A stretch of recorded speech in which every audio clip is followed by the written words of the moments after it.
maintaining a blog still necessary for local SEO in 2025? I would say yes, but externally, not on the main website. If you're going to be blogging on the main website, you have to be smart about it so that you don't create competing pages, right? Redundancy, duplication. That is a significant problem because of the helpful content update.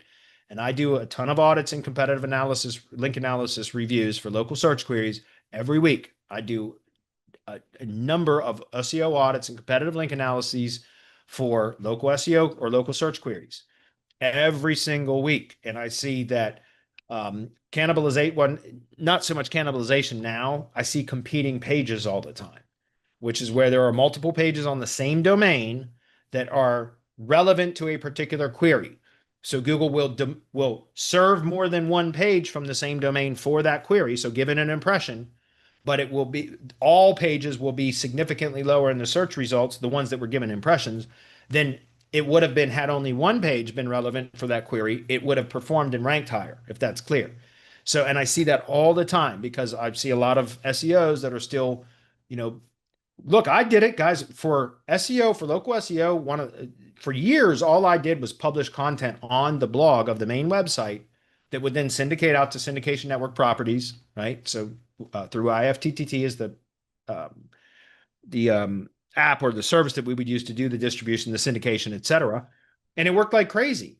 And so all we would do is just target, variants of each keyword. So we'd publish a new blog post for every variant of every search query that the client wanted to rank for. And it worked. It worked incredibly well for years, guys.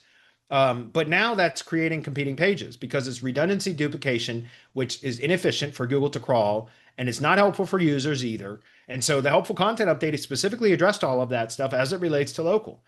And so what I recommend is it doesn't make sense to continue publishing content to try to cover the different products and services and or locations that the company serves.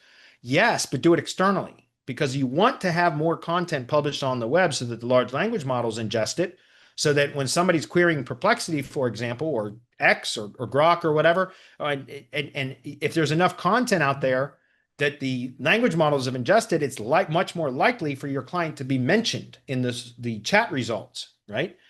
But you don't want to do it on the main domain because that's going to create competing pages.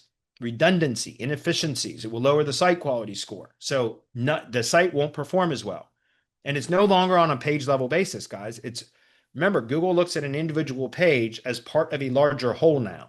Whereas 3 or 4 years ago, it was literally, unless the domain had a penalty applied against it, you could literally optimize it to page level only.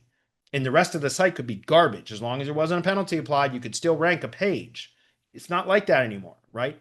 Because Google's looking at the page as part of a larger whole. It looks at the whole of the site and applies a quality score as a multiplier to every page on the site, so to speak.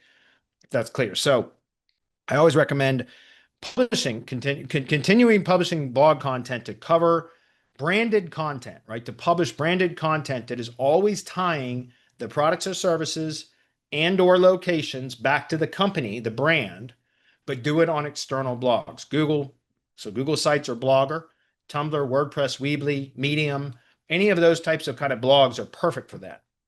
Okay.